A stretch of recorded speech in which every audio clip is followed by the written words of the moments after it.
Bien, hablas de la clasificación de familia de Federico Engels, su famoso libro El origen de la familia, la propiedad privada y el Estado. Engels parte con su teoría evolutiva desde la familia que podremos llamar bárbara hasta llegar a el término de civilización. En ese sentido, Engels arranca por la familia consanguínea. Esta familia consanguínea tiene varias características. Una de las que es quizá más notables es que tiene un comercio sexual recíproco sin límite. Ahora, vamos a entender más o menos de qué habla Engels con su familia consanguínea. Este es un grupo humano compuesto por algunas decenas de miembros, quizá estamos hablando de 30 o 40 miembros, entre hombres y mujeres. Estos se comportan casi como animales. Pueden haber descubierto ya el fuego, pueden haber ya descubierto algunos implementos, definitivamente usan herramientas y utensilios para poder sobrevivir. Muy probablemente se cubren el cuerpo, porque finalmente nuestro cuerpo es frágil en ese aspecto, pero estas personas lo que los caracteriza realmente es el hecho de que no tienen restricción en cuanto a sus relaciones sexuales. Engels lo puso en términos un poco más complicados. Dijo que aquí los grupos conyugales se clasifican por generaciones. Todos los abuelos y abuelas en los límites de la familia son maridos y mujeres entre sí. Lo mismo sucede con sus hijos, es decir, los padres y las madres. Los hijos de estos forman a su vez el tercer círculo de cónyuges comunes, y sus hijos, los bisnietos de los primeros, el cuarto. En esta forma la familia, los ascendientes y los descendientes, los padres y los hijos, son los únicos que están excluidos entre sí de derechos y deberes del matrimonio, por así llamarlo. Hermanos y hermanas, primos y primas, en primero, segundo y restantes grados son todos ellos entre sí hermanos y hermanas, y por eso mismo todos ellos maridos y mujeres unos de otros. El vínculo de hermano y hermana se presupone entre sí en este periodo, aunque existe un comercio carnal, recíproco, sin límite. Lo que ellos nos está queriendo decir es que tanto hombres como mujeres se dejaban guiar por sus, vamos a llamarle, más básicos instintos. En ese sentido, había finalmente la necesidad sexual y era satisfecha con quien estuviera a la mano. En términos mucho, pero mucho, muy simplistas, es un todos contra todos. Ahora, Engels considera que una de las primeras restricciones que ocurre es el tabú. El tabú se refiere finalmente a la prohibición. La primer prohibición de carácter sexual y de carácter familiar que existe al menos en lo que tenemos entendido como la historia humana. Esta prohibición tiene que ver con que los padres no pueden tener relaciones carnales con sus hijos. Si estamos hablando de hombres y mujeres, un hombre podría tener relaciones sexuales con varias parejas femeninas o con varias mujeres y tener varios hijos con ellas y no confundir la filiación. Es decir, se sabría quién es el padre y quién es la madre. Pero si una mujer tuviera relaciones sexuales con varios hombres, la filiación se confunde. ¿Quién es el papá? Como cualquiera en la tribu podría ser el padre, entonces todos eran el padre. Y como la madre era perfectamente establecida, los hijos o la siguiente generación de estos que estaban en el comercio sexual recíproco sin límite, o todos contra todos, empiezan a respetar más a las mujeres y a hacerles más caso. Por años se ha debatido si realmente existió el término de matriarcado, si realmente existió un momento en la historia de la humanidad donde las mujeres gobernaron. Engels afirma que durante esta familia consanguínea, bien podríamos llamarle el matriarcado, y que gracias al tabú se caminó hacia lo que podríamos llamar la familia Punalúa o Panalúa. El término viene de una palabra homínida en hawaiano y de donde finalmente se obtuvo la muestra para hablar de una familia Punalúa. Es el primer progreso de la organización familiar que, ya excluidos los padres y los hijos del comercio sexual recíproco, se excluye ahora a los hermanos. por lo menos en línea directa. Con una mayor igualdad de edades entre los participantes, este progreso es tremendamente importante y también mucho más difícil que el primero. Primero se realiza poco a poco, comenzando por la exclusión de hermanos uterinos, o de hermanos que compartieron finalmente el vientre de madre, y al principio en casos aislados, más gradualmente como regla general, y después finalmente establecido como un tipo de tabú, que se convierte en una forma de proteger también la filiación. Ahora, no todo tiene que ver con finalmente relación sexual, pero sí tiene que ver con la forma en la que estructuramos nuestras relaciones. La lógica de la familia es que la familia es la transmisora principal de la cultura, de nuestras tradiciones, de nuestra forma de hablar, vestir, sentir, soñar, pensar, las actitudes que tenemos. La forma en la que la familia se institucionaliza o se organiza desde adentro hacia afuera es lo que hace que una sociedad avance o no avance. Pensemos en la lógica de la filiación. Nosotros tenemos que conservar la relación para saber quién realmente es qué. Estas relaciones facilitan finalmente el respeto entre unos y otros, la comunicación entre unos y otros, y eso hace que las sociedades progresen. En la familia sindiásmica, el matrimonio es un tipo de matrimonio grupal, es decir, un hombre podía tener varias esposas o una mujer varios esposos. El problema era la confusión otra vez de la filiación. Si la filiación era confundida, entonces, ¿quién finalmente era mi padre? ¿Quién finalmente es mi madre? Hay una cita interesante de Agassiz, un sociólogo que hace un viaje a Brasil, y específicamente en una provincia, le pregunta a una mujer, finalmente, quién es el padre de su hija, y la mujer contesta, "Não tem pai, de filha de fortuna". No tiene padre, es hija del ocaso, es hija de la fortuna, hija de la suerte.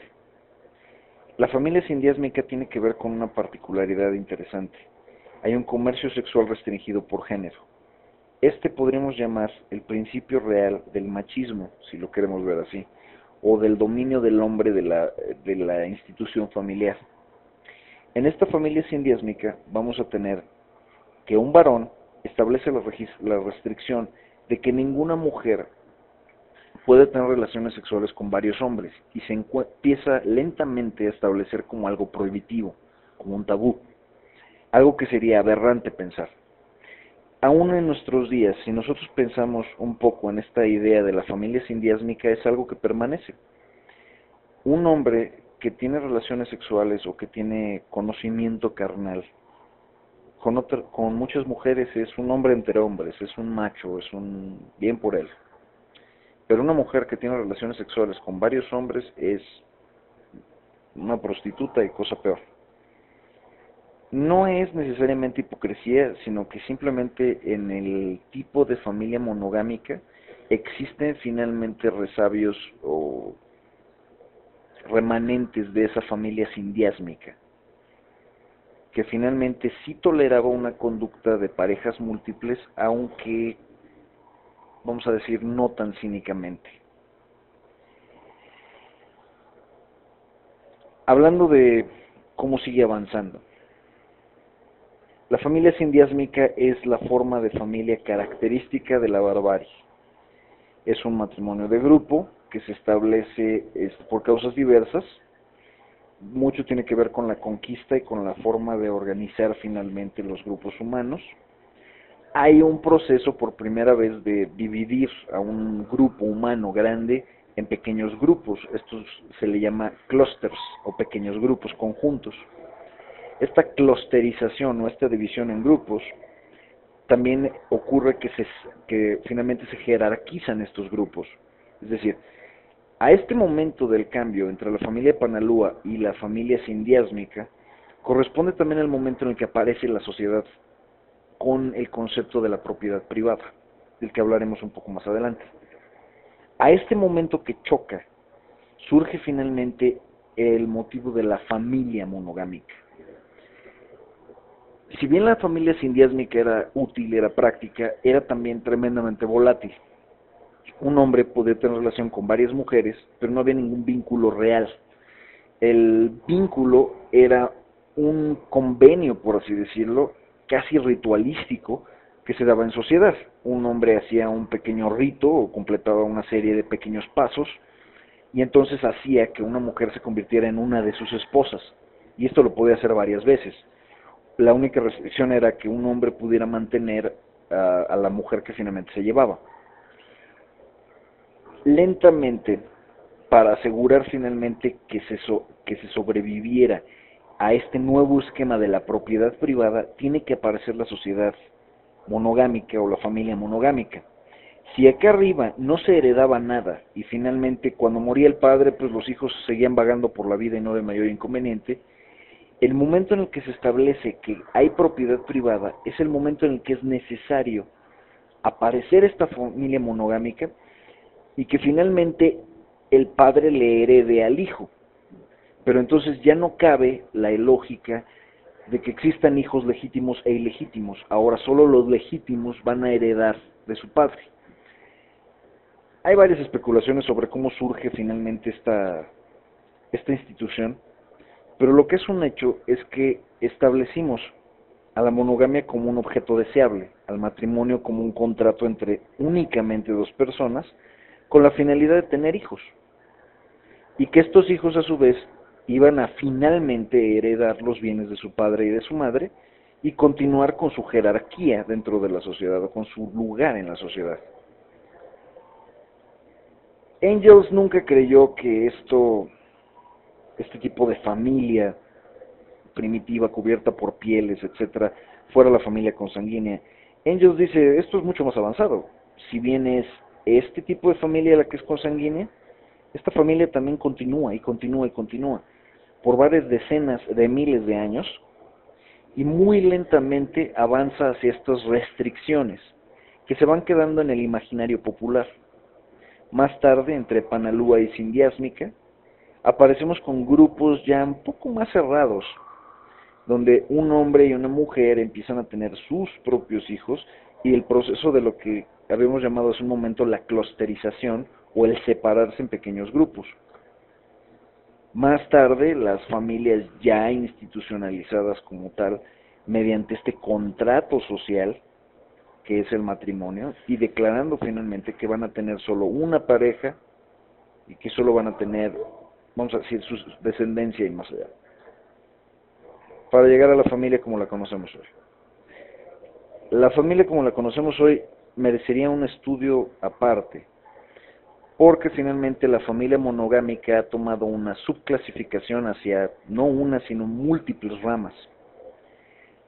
Hay incluso algunos filósofos que especulan sobre si la familia monogámica actual, que actualmente tiene finalmente la tasa de divorcio más alta de su historia, según expertos, entre 50 y 55% de las parejas acaban divorciadas.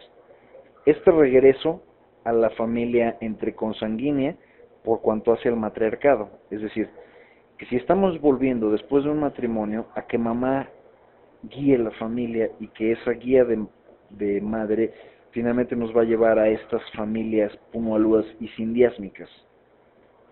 Queda como la reflexión. Lo que es finalmente interesante de la clasificación de Engels es que Engels cree que nuestro desarrollo como sociedad está ligado a lo que nosotros toleramos o aceptamos como válido y a nuestro respeto por finalmente administrar la filiación. Baran, un filósofo finalmente del siglo XIX y principios del XX, juega con la idea de las redes y dice que la familia consanguínea tiene redes muy directas de contacto, porque finalmente los hermanos tienen relaciones entre sí, los primos. La familia y esta familia puede generar defectos genéticos y defectos en el material genético que pasa a la siguiente generación. Que la familia Panalúa, al momento de expandirse y crear más restricciones sexuales, no necesariamente purifica, sino que extiende las redes y vuelve el material genético más rico, por así decirlo. que la familia simbiásmica y la familia monogámica son el ideal de lo que el ser humano necesita para poder seguir adelante, genéticamente hablando. Dicho de otra forma, la familia monogámica es el resultado de decenas de miles de años de evolución. Y esta evolución finalmente lleva a cambios fundamentales en el esquema de la sociedad.